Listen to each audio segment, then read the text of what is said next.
আসসালামু আলাইকুম। আমি doctor Ira, chief consultant doctor Ira's dental care.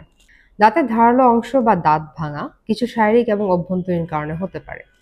আমরা যদি অতিরিক্ত চিনিযুক্ত খাবার খাই এবং পরবর্তীতে যদি পরিষ্কার না করি, সেক্ষেত্রেও কিন্তু আপনার দাঁত ভেঙে যেতে পারে। এছাড়াও হাড় জাতীয় খাবার, অতিরিক্ত শক্ত খাবার যদি জোর প্রয়োগ করি, তখন কিন্তু দাঁত আপনার ক্ষয় হয়ে যায় এবং পরবর্তীতে ভেঙে যায়।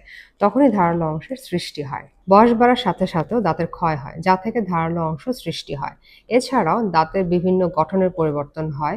বিকৃতি থাকলে সেক্ষেত্রেও ধারালো অংশ দেখা দিতে পারে। অনেক সময় অসাবধানতা এবং দুর্ঘটনাজনিত কারণেও কিন্তু দাঁতের ধারালো অংশ দেখা দেয়। এছাড়াও আমরা যদি অতিরিক্ত ঠান্ডা এবং অতিরিক্ত গরম খাবার খাই, সেক্ষেত্রেও কিন্তু দাঁতে ফাটল ধরে এবং ধারালো অংশ দেখা দেয়। এই ধারালো অংশের কারণে কি হতে পারে?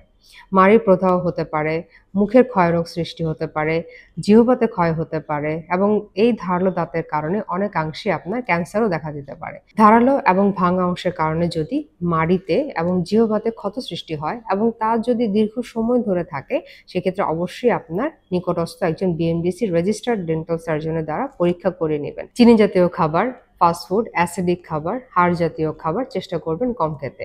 এসব দ্বারা দাঁত ভেঙে যায় এবং দাঁতে ধারালো অংশ সৃষ্টি হতে পারে। দাঁতে অতিরিক্ত চাপ না দেওয়া উচিত, বিশেষ করে খাবার চিবানোর সময় বা চেপে ধরার সময়। দাঁত ক্ষয় এবং ভাঙা থেকে বাঁচতে হলে অবশ্যই প্রোটিন এবং ক্যালসিয়াম সমৃদ্ধ খাবার খাওয়া উচিত, যেমন দুগ্ধজাত পণ্য, শাকসবজি, ডিম ইত্যাদি। আপনার দাঁত এবং মাড়ির যে কোনো সমস্যায় চলে আসতে পারেন ডক্টর ইরাস ডেন্টাল কেয়ারে।